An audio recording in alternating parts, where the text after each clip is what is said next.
इयत्ता 7वी विषय विज्ञान धडा 11 पेशी रचना आणि सूक्ष्मजीव।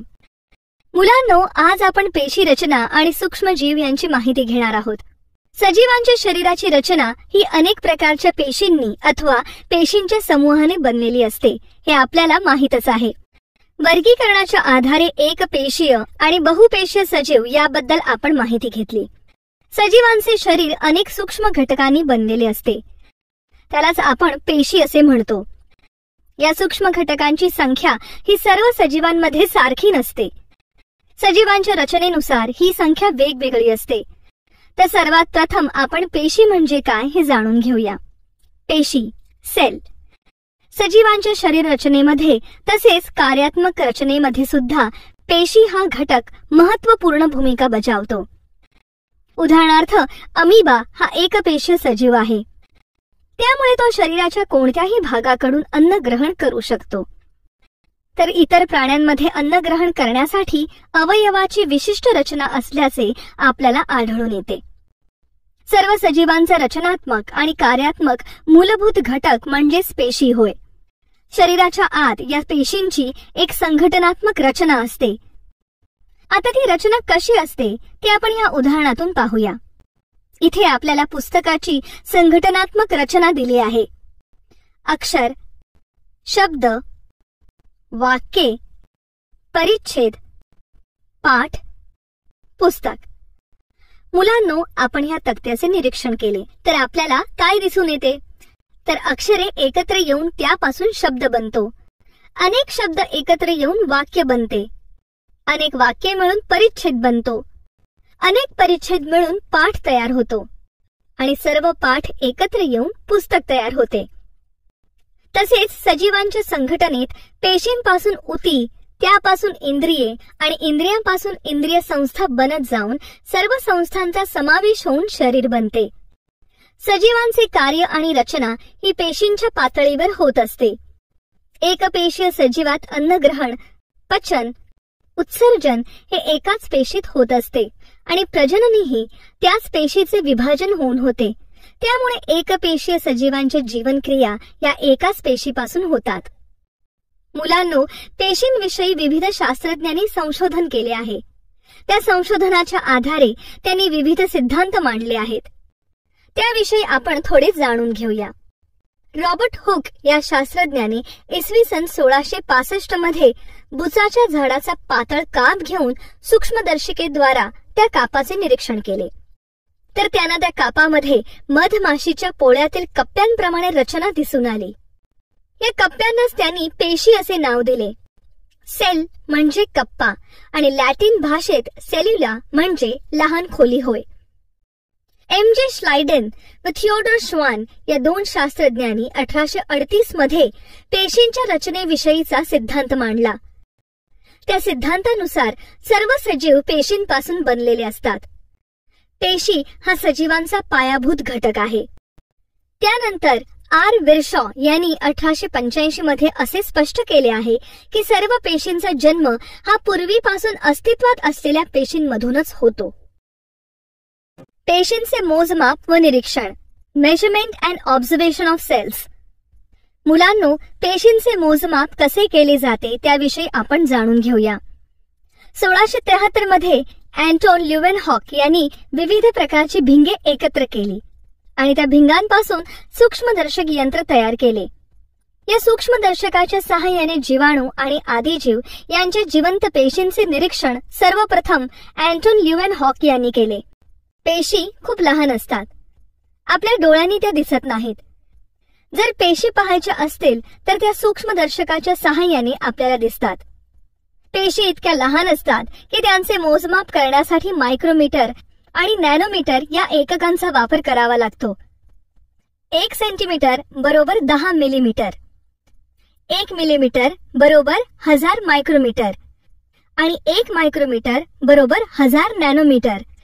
पेशींच्या निरीक्षणासाठी संयुक्त सूक्ष्मदर्शकाचा वापर केला जातो। त्यातील भिंगामुळे काचपट्टीवर ठेवलेली वस्तू कित्येक पटीने मोठी दिसते। मुलांनो, आपण सूक्ष्मदर्शकाच्या सहाय्याने कांद्याच्या पेशी कशा दिसतात याचा एक प्रयोग करून पाहूया। त्यासाठी प्रथम एक कांदा घेऊन त्या कांद्याची एक फोड करून घ्या। त्या फोडीच्या खोलगट भागातील एक पातळ पापुद्रा काढून घ्या. आता हा कांद्याचा पातळ पापुद्रा घडी न पडू देता सूक्ष्मदर्शिकेच्या काचपट्टीवर ठेवा आणि त्यावर एक पाण्याचा थेंब टाका. तसेच आयोडीनच्या किंवा इओसिनच्या विरल द्रावणाचा एक थेंब त्यावर टाका. आता या पापुद्र्यावर आच्छादन म्हणून काच ठेवा आणि संयुक्त सूक्ष्मदर्शकाच्या भिंगाखाली त्याचे निरीक्षण करा. पहा, या सूक्ष्मदर्शिकेच्या भिंगातून कांद्यांच्या पापुद्र्यांकडे पाहिले तर आपल्याला कप्प्यांसारखी रचना दिसते. ती रचना म्हणजे पेशी होय. मागील इयत्तेत आपण पाण्यातील अमिबा, पॅरामेशियम यांचे असे निरीक्षण केले आहेच. आता तुम्ही अशाच प्रकारे सूक्ष्मदर्शिकेखाली वनस्पतींच्या विविध भागांचे म्हणजे पान, खोडाची साल, मुलाग्रे यांचे निरीक्षण करा. पेशींचा आकार, साइज ऑफ सेल्स. मुलांनो, पेशी विविध आकाराच्या असतात. तसेच त्यांची रचना, आकार यामध्ये विविधता आढळते. त्याविषयी आपण आता जाणून घेऊ. सजीवांच्या पेशींचे आकार हे त्यांच्या कार्याशी निगडित असतात. या आकृत्या पहा. या सर्व आकृत्यांमध्ये आपल्याला पेशींचे वेगवेगळे आकार दिसत आहेत. या आकृत्यांचे जर आपण व्यवस्थित निरीक्षण केले तर असे दिसून येते की ह्यातील पेशी गोलाकार, दंडाकार, स्तंभाकार, सर्पिलाकार, अंडाकृती, आयताकार अशा विविध आकारांच्या आहेत. सजीवांच्या जीवनक्रिया घडून येण्यासाठी पेशींमध्ये विविध प्रकारचे घटक असतात. त्या घटकांनाच पेशी अंगके असे म्हणतात. पेशींच्या या अंगकाचा अभ्यास करण्यासाठी इलेक्ट्रॉन सूक्ष्मदर्शक वापरला जातो. या सूक्ष्मदर्शकाच्या सहाय्याने लहानात लहान घटकाच्या प्रतिमेचे मूळ आकारापेक्षा 2 अब्ज पटपर्यंत मोठ्या आकाराच्या प्रतिमेचा अभ्यास करता येतो. पेशींचे प्रकार. मुलांनो, पेशींचे वनस्पती पेशी व प्राणी पेशी असे 2 प्रकार असतात. आपण या दोघांचीही सविस्तर माहिती घेऊ. वनस्पती पेशी. वनस्पती पेशींच्या सर्वात बाहेर सेल्युलोजने बनलेली पेशी भित्तिका असते. त्यामुळे त्यांना विशिष्ट आकार प्राप्त होतो. पेशी पटल पेशी भित्तिकेच्या आत असते आणि त्याच्या आत पेशी द्रव्य आणि काही पेशी अंगके असतात. लवक हे पेशी अंगक केवळ वनस्पती पेशींमध्ये असते आणि हरित लवक हे अंगक प्रकाश संश्लेषण करते. केंद्रक, आंतरद्रव्य जालिका, गॉल्जी पिंड, तंतुकणिका ही अंगके पेशी द्रवात पसरलेली असतात. वनस्पती पेशींमध्ये मोठ्या आकारांच्या रिक्तिका आढळतात. या सर्व दृश्य केंद्रकी पेशी असतात. प्राणी पेशी. प्राणी पेशीच्या सर्वात बाहेर पेशी पटल असते. पेशी पटलाच्या आत पेशी द्रव्य असतो आणि हा सर्व बाजूने पसरलेला असतो. प्राणी पेशींमध्ये केंद्रक, आंतरद्रव्य जालिका, तंतुकणिका, लयकारिका, गॉल्जी पिंड आणि काही छोट्या छोट्या आकाराच्या रिक्तिका असतात. प्राणी पेशींमध्ये लवक हे अंग नसते. त्यामुळे हे प्रकाश संश्लेषण करून अन्न निर्मिती करू शकत नाही. वनस्पती पेशी आणि प्राणी पेशी यामध्ये पेशी भित्तिका, पेशी पटल, पेशी द्रव, पेशी अंगके हे घटक असतात. त्या घटकांचे कार्य कशा पद्धतीने होते ते आपण पाहूया. पेशी भित्तिका. पेशी भित्तिका केवळ वनस्पतींमध्येच आढळून येतात आणि पेशी भित्तिका हे पेशींचे सर्वात बाहेर असणारे आवरण असते. पेशी पटल. पेशी पटल हे प्राणी पेशीचे सर्वात बाहेरचे आवरण असते. हे पातळ प्रकारचे आवरण आहे. तसेच ते नाजूक व लवचिक असते. पेशी द्रव. पेशींमध्ये पेशी केंद्रका व्यतिरिक्त द्रवरूप भाग असतो. त्याला पेशी द्रव असे म्हणतात. पेशी द्रव हे पेशी पटल आणि केंद्र यांच्या दरम्यान असते. पेशींची विविध अंगके यामध्ये विखुरलेली असतात. पेशी अंगके. पेशींमध्ये मुख्यतः केंद्रक, आंतरद्रव्य जालिका, गॉल्जी पिंड, लयकारिका, रिक्तिका, तंतुकणिका, लवके ही अंगके असतात. वनस्पती पेशींमध्ये हरित लवक असते. मुलांनो, वनस्पती आणि प्राणी पेशींमध्ये केंद्रक, आंतरद्रव्य जालिका, राइबोझोम, लयकारिका, तंतुकणिका, लवके, रिक्तिका यासारखे समान आणि वेगवेगळे घटक असतात. त्याविषयी आपण माहिती पाहूया. केंद्रक. पेशीचे सर्वात मोठे अंगक म्हणजे केंद्रक. केंद्रकाभोवती दुहेरी आणि सच्छिद्र पटल असते. पेशींचे सर्व कार्य हे केंद्रकच नियंत्रित करते. आंतरद्रव्य जालिका. आंतरद्रव्य जालिका हे एक विस्तृत आणि जाळीदार अंग आहे. रायबोझोम. रायबोझोमने तयार केलेल्या प्रथिनांमध्ये आवश्यक असे बदल करून त्यांना गॉल्जी पिंडाकडे पाठवले जाते. गॉल्जी पिंड. रायबोझोमने तयार केलेल्या प्रथिनांचे योग्य वितरण करण्याचे काम गॉल्जी पिंड करते. गॉल्जी पिंड हे अनेक चपट्या पिशव्यांनी तयार झालेले असते. तंतुकणिका. तंतुकणिका हे पेशींचे ऊर्जा केंद्र असते. लवके. या अंगातील हरित लवकामार्फत प्रकाश संश्लेषणाचे कार्य होते. रिक्तिका.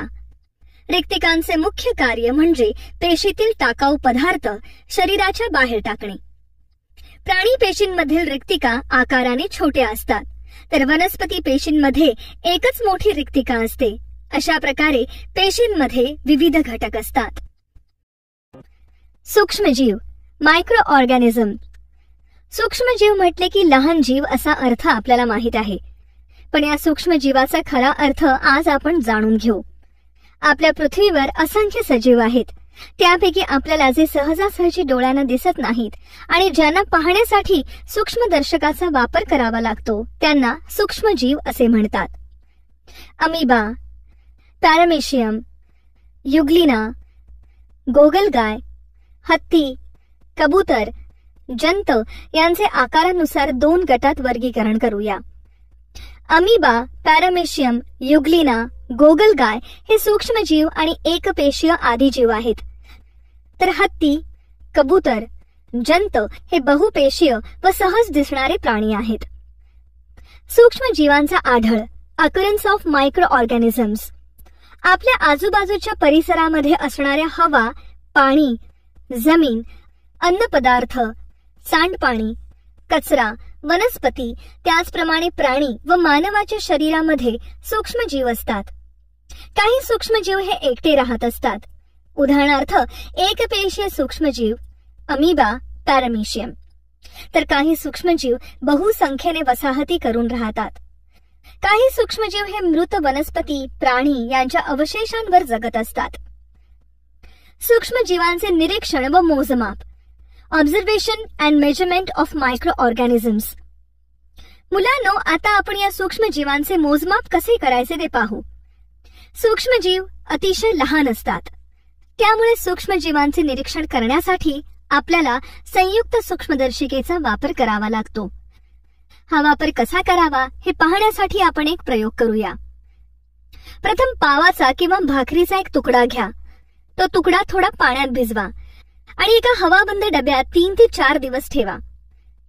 पावाचा किंवा भाकरीचा तुकडा सूक्ष्मदर्शिकेच्या खाली ठेवा. यासाठी विशालन भिंगाचा वापर करूया. पहा, या विशालन भिंगाच्या सहाय्याने आपल्याला सूक्ष्मजीव दिसत आहेत.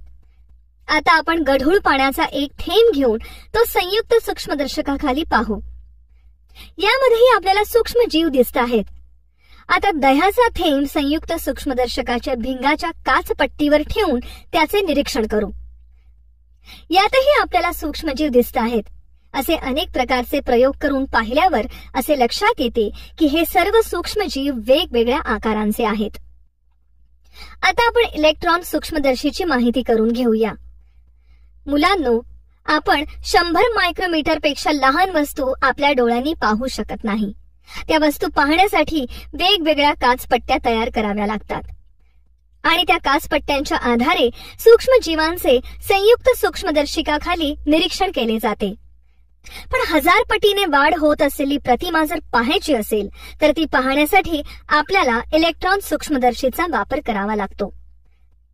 आता काही सूक्ष्मजीवांचे आकार किती लहान असतात ते पाहूया.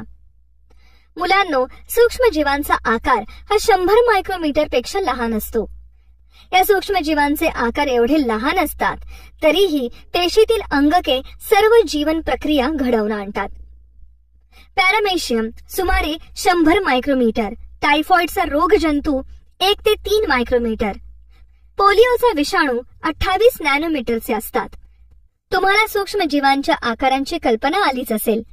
तर मला आता सांगा, सुईच्या टोकावर सूक्ष्मजीव मावतील का हो बाई, म्हणजेच सूक्ष्मदर्शीखाली सुईचे टोक ठेवले तर आपल्याला त्यावरील सूक्ष्मजीव दिसून येतात. सूक्ष्मजीवांचे स्वरूप, नेचर ऑफ मायक्रो ऑर्गॅनिझम्स. काही सूक्ष्मजीव हे एकपेशीय तर काही बहुपेशीय असतात. पावावर येणारी बुरशी, डबक्यातील शेवाळाचे तंतू हे बहुपेशीय सूक्ष्मजीव आहेत. तर जीवाणू आणि विषाणू यासारखे सूक्ष्मजीव हे एकपेशीय आहेत. या सूक्ष्मजीवांच्या पेशींची रचना थोडीशी भिन्न असते. या पेशींमध्ये दृश्य केंद्रकी पेशीत आढळणारी पटलापासून तयार झालेली अंगके आढळत नाहीत. तर या पेशींमध्ये फक्त प्रद्रव्य पटल, पेशीद्रव्य व केंद्रक द्रव्य एवढेच घटक आढळतात. म्हणूनच यांना आदिकेंद्रकी पेशी असे म्हणतात. ही आदिकेंद्रकी पेशीची आकृती पहा. यामध्ये संपुटिका, पेशीपटल, प्रद्रव्यपटल, केंद्रकाभ, पेशीद्रव्य, रायबोझोम, प्लाझमिड, कशाभिका हे घटक दिसत आहेत. सूक्ष्मजीवांची वाढ, ग्रोथ ऑफ मायक्रो ऑर्गॅनिझम्स. मुलांनो, आता आपण सूक्ष्मजीवांची वाढ कशी होते याची माहिती घेऊ. सूक्ष्मजीवांचे आकार व जीवन प्रक्रियेनुसार शैवाल, कवके, जीवाणू, विषाणू यामध्ये वर्गीकरण केले जाते. प्रत्येक सूक्ष्मजीवाची वाढ आणि प्रजनन होण्यासाठी विशिष्ट अशा परिस्थितीची आवश्यकता असते.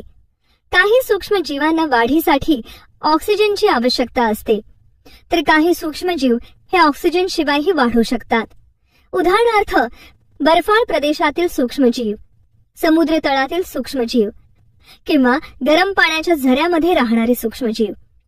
अशा ठिकाणी राहणारे सूक्ष्मजीव प्रतिकूल म्हणजेच वाढीसाठी अनुकूल परिस्थिती नसली तरी टिकून राहतात.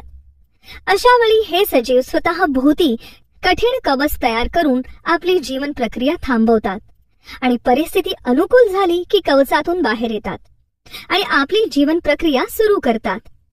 सूक्ष्मजीवांची वाढ ही माती, पाणी, कुजणारे पदार्थ इत्यादींवर होत असते. ही वाढ होण्यासाठी 25 ते 37 सेल्सिअस दरम्यान तापमान असावे लागते. तसेच सूक्ष्मजीवांची वाढ होण्यासाठी शैवाल, हरितद्रव्ये, ऑक्सिजन अशा पोषक द्रव्यांची आवश्यकता असते.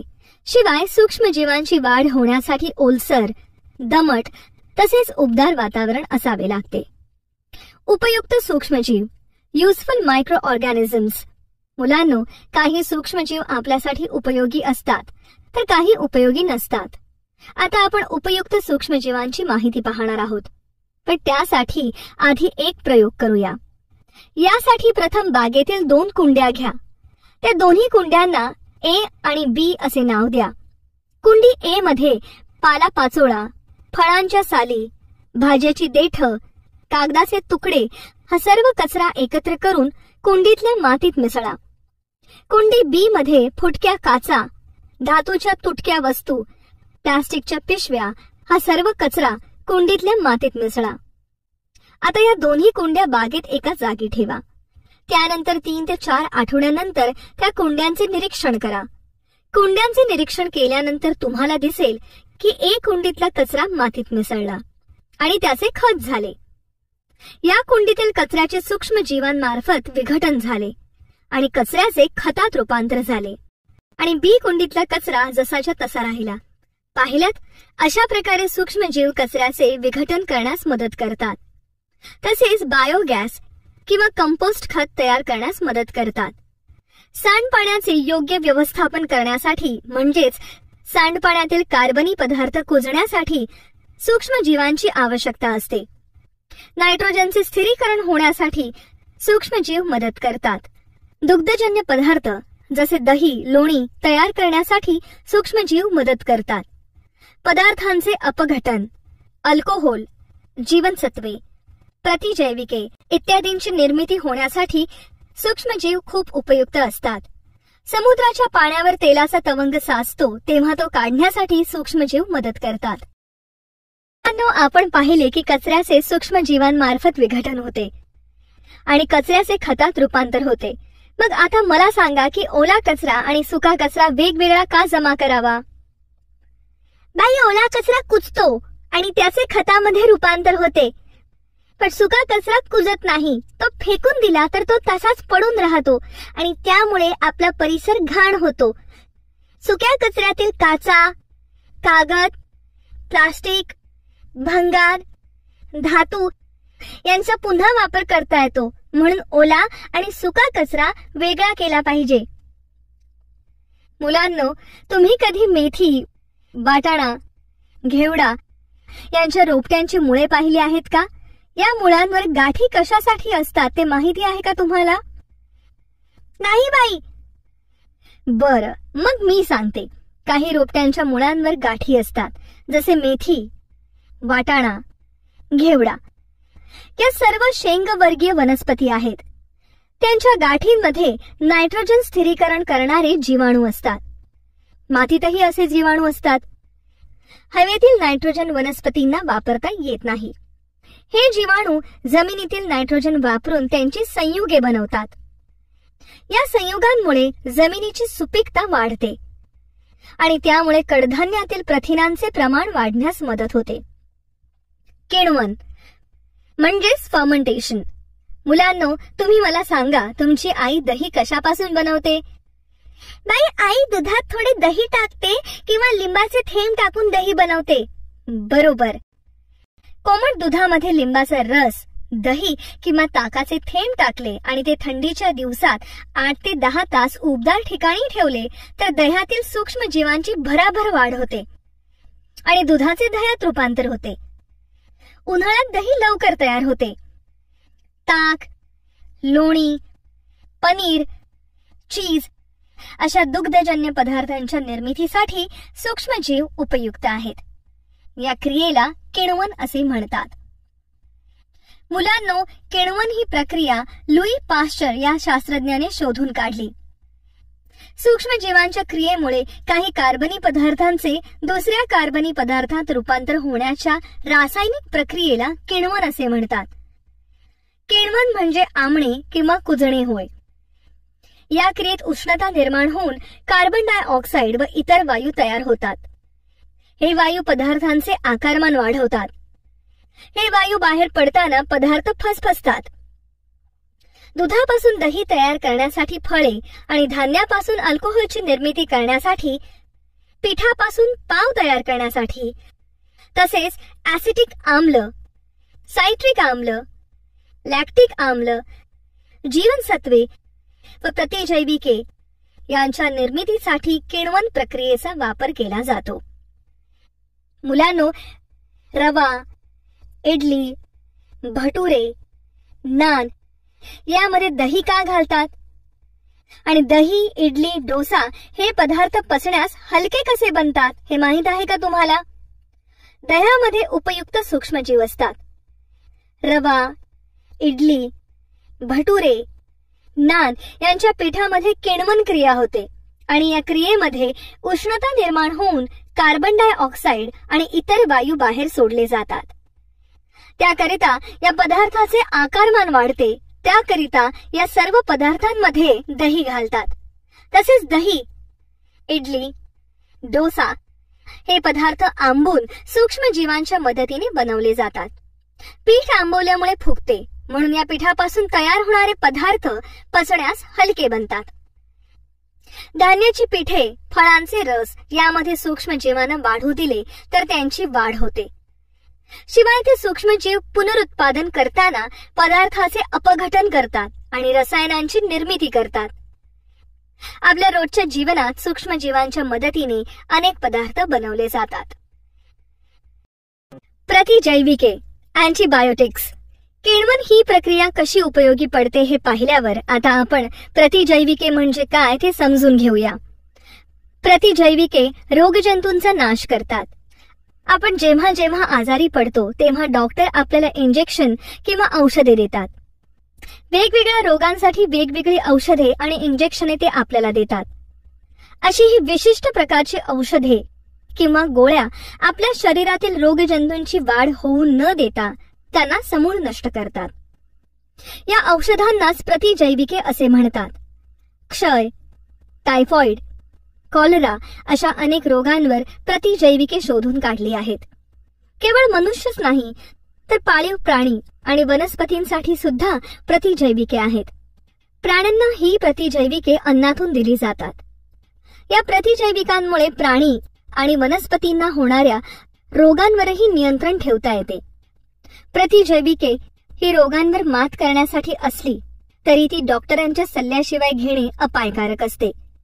त्यामुळे डॉक्टरांच्या सल्ल्यानुसारच त्यांचे डोस पूर्ण केले पाहिजेत. प्रयोगशाळेमध्ये सूक्ष्मजीवांच्या मदतीने विविध रोगांवर लसी तयार केल्या जातात. उदाहरणार्थ BCG लस, पोलिओ लस. तुम्हाला माहीतच असेल की लहान मुलांना ठराविक काळानंतर लसी दिल्या जातात. या लसी का देतात आणि काय असते ही लस हे माहीत आहे का तुम्हाला? तर लहान बाळांच्या शरीरातील रोगप्रतिकारक शक्ती वाढण्यासाठी या लसी त्यांना दिल्या जातात. जसे बाळ जन्मल्यानंतर BCG ही क्षयविरोधी लस दिली जाते, तसेच डांग्या खोकला, धनुर्वात आणि घटसर्प या रोगांच्या प्रतिकारासाठी या लसी दिल्या जातात. धनुर्वाताची लस इंजेक्शनद्वारे तर पोलिओची लस तोंडाद्वारे दिली जाते. या लसींमुळे रोग होण्याची शक्यता खूप कमी होते. शिवाय या लसी शासनाने मोफत देण्याची सोय केली आहे. सूक्ष्मजीवांचा उपयोग हा केवळ औषधे बनवण्यासाठीच होत नाही, तर कातडी कमावण्यासाठी, घायपातापासून धागे मिळवण्यासाठीही त्यांचा उपयोग होतो. काही सूक्ष्मजीव तेलावर वाढतात. जहाजातील तेल गळतीमुळे समुद्रातील पाण्यावर तेलाचे तवंग तयार होतात.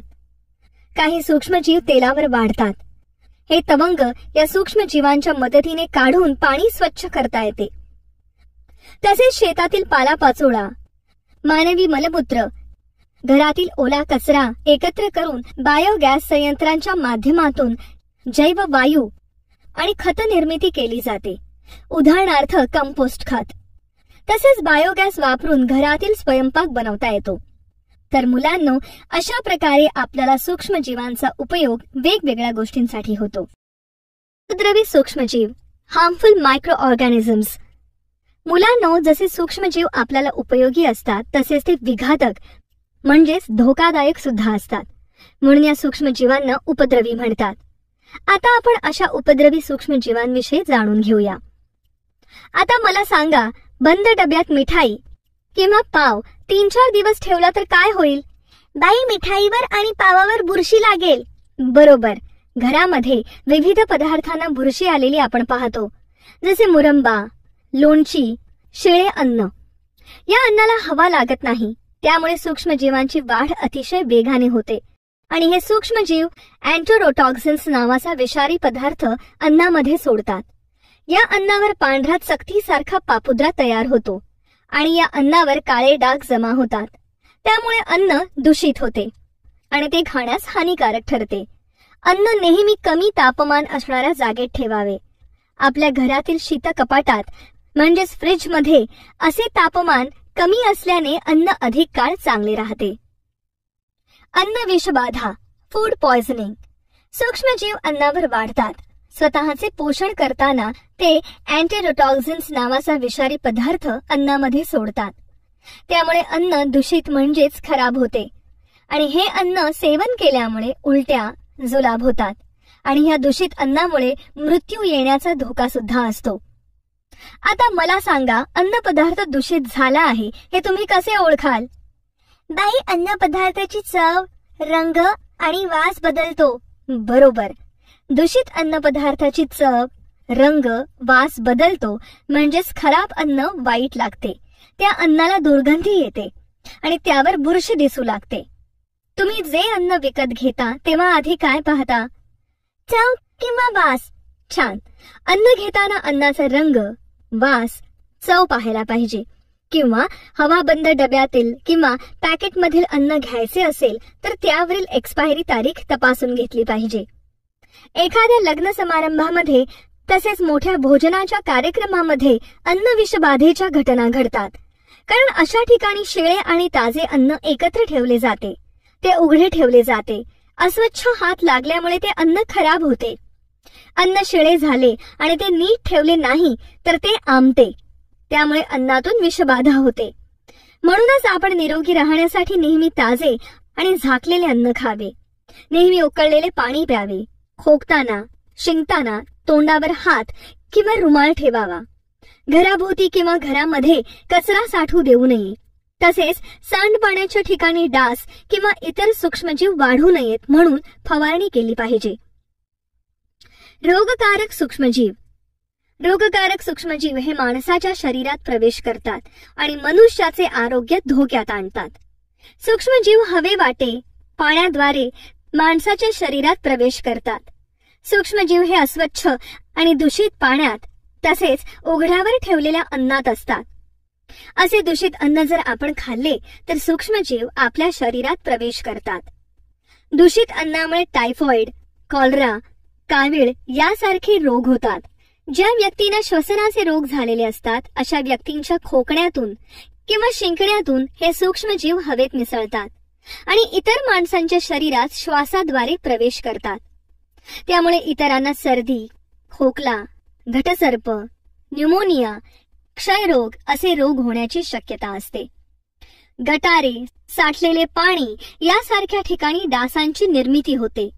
याच डासांच्या दंशातून हिवताप म्हणजेच मलेरिया, डेंग्यू, हत्तीरोग, चिकनगुन्या, पित्तज्वर, झिका ताप इत्यादी रोगांची लागण होते.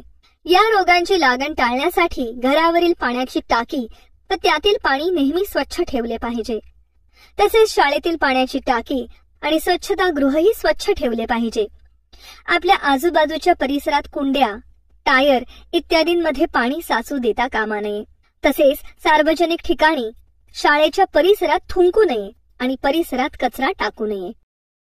जीवांमुळे मनुष्याला अनेक रोग होतातच, पण सूक्ष्म जीवांमुळे केवळ मानवालाच नाही तर वनस्पती आणि प्राणी यांनाही रोग होतात. प्राण्यांना रेबीज, बर्ड फ्लू असे रोग होतात. तसेच जनावरांनाही ताप येतो. तसेच तोंडखुरी, पायखुरी इत्यादी रोग होतात. तोंडखुरी रोग झाल्यानंतर प्राण्यांना खाता येत नाही आणि पायखुरी रोग झाल्यावर त्यांना चालता येत नाही. वनस्पती, प्राणी, मानव किंवा कोणताही सजीव असो त्यांना रोग होतात. उपद्रवी सूक्ष्मजीव अन्न खराब करतात. परंतु आपल्या सभोवताली जर स्वच्छता ठेवली तर या रोगांना बऱ्याच प्रमाणात आळा घालता येईल. सुमारे 80% आजार हे अस्वच्छतेमुळेच होतात. काही आजार तर संसर्गजन्य आहेत. त्यामुळे एखाद्या व्यक्तीला जर आजार झाला तर वेगाने त्या रोगाचा प्रसार होतो. असे होऊ नये म्हणून आपल्या आजूबाजूचा परिसर नेहमी स्वच्छ आणि नीटनेटका ठेवावा. कोठेही कचरा टाकू नये किंवा कचरा साठवूही देऊ नये. उघड्यावर शौचास बसू नये. आपल्या वैयक्तिक स्वच्छतेबरोबर सार्वजनिक स्वच्छतेबाबतीत आपल्याला जागरूक राहणे गरजेचे आहे. स्वच्छतेला महत्त्व केवळ आपल्या देशातच नाही तर संपूर्ण जगभरात दिले जाते. आपल्या देशातील स्वच्छतेविषयी जनजागृती व्हावी म्हणून भारत सरकारने स्वच्छ भारत अभियान राबवले आहे. आपण सुद्धा आपल्या शाळेत, परिसरात स्वच्छतेचे उपक्रम राबवायला पाहिजे, ज्यामुळे समाजातील प्रत्येक व्यक्तीला स्वच्छतेविषयी जाणीव निर्माण होईल. आता मला सांगा, आपल्या शरीरात ताप येतो म्हणजे नक्की काय होते? कोण सांगेल? बाई, शरीराची उष्णता वाढते आणि अंग गरम होते. बरोबर. निरोगी माणसाच्या शरीराचे तापमान 37°C इतके असते. पण जर शरीरात सूक्ष्मजीवांनी प्रवेश केला तर शरीरातील प्रतिकार यंत्रणा कामाला लागते. सूक्ष्मजीवांशी लढण्यासाठी शरीर प्रतिजीवी तयार करते. ते तयार होण्याच्या प्रक्रियेमध्ये शरीराचे तापमान वाढते. हे प्रतिजीवी सूक्ष्मजीवांचा नाश करतात. परंतु एका मर्यादेबाहेर ताप वाढल्यास ते शरीरास घातक असते. म्हणून ताप कमी करण्याची औषधे घ्यावी लागतात. आपल्याला जखम झाली असल्यास ती भरत असताना आपल्याला गरम जाणवते. याचे कारणही हेच आहे. मानवी शरीराचे तापमान हे 37°C असते आणि सूक्ष्मजीवांची वाढ होण्यासाठी 15°C ते 35°C इतके तापमान लागते. म्हणजेच मानवी शरीराच्या तापमानात त्यांची म्हणावी तेवढी वाढ होणार नाही.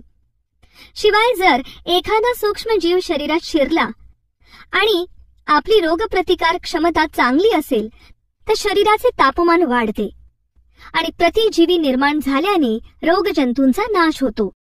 मुलांनो सांगा, पावसाळ्यात कपडे दमट राहिले तर काय होईल? बाई, त्या कपड्यांचा घाणेरडा वास येईल. बरोबर. पावसाळ्यात हवा थंड व दमट असल्यामुळे कपड्यातील पाण्याची वाफ होत नाही. त्यामुळे कपडे वाळत नाहीत आणि त्यांना कुबट वास येतो. त्याचेही कारण ओलसर जागी वाढणारे सूक्ष्मजीव हेच असते. आता सांगा, गोणपाटाच्या तागाच्या पिशव्यांवरील काळे पांढरे डाग कसले असतात? बाई, हे डाग बुरशी आल्यामुळे पडलेले असतात. छान. आता मला सांगा, चामड्याची पाकिटे, पर्स, पट्टे, पादत्राणे यांना पॉलिश करून का ठेवतात? बाई, पॉलिश लावल्यामुळे ते खराब होत नाहीत. कारण चामड्याची पाकिटे, पर्स, पट्टे, पादत्राणे हे सर्व पदार्थ प्राणीजन्य पदार्थ आहेत. दमट किंवा पावसाळी हवेमुळे त्यावर बुरशी जमा होते आणि जीवाणूंची वाढ होते आणि हे सूक्ष्मजीव चामड्याचे नुकसान करतात. या वस्तूंना पॉलिश केल्यामुळे या वस्तू जास्त काळ टिकतात. तसेच जुने रबर, कागद, नोटा यांच्यावर पावडरी सारखा बुरशी सारखा पदार्थ तयार होतो. पहा मुलांनो, या सर्व उदाहरणातून आपल्याला असे लक्षात येते की सुती कपडे, गोणपाट, ताग, कागद, रबर हे सर्व वनस्पतीजन्य पदार्थ आहेत, तर चामडे हा प्राणीजन्य पदार्थ आहे. दमट हवामानामुळे या पदार्थांवर बुरशी आणि इतर सूक्ष्मजीवांची वाढ होते आणि हे पदार्थ खराब होतात. तर मुलांनो, अशा प्रकारे आपण या पाठामध्ये पेशींची रचना पाहिली. तसेच एकपेशीय आणि बहुपेशीय सजीवांच्या जीवनक्रियांचा अभ्यास केला आणि सूक्ष्मजीवांची उपयुक्तता आणि त्यापासून होणारे नुकसान यांचीही माहिती घेतली.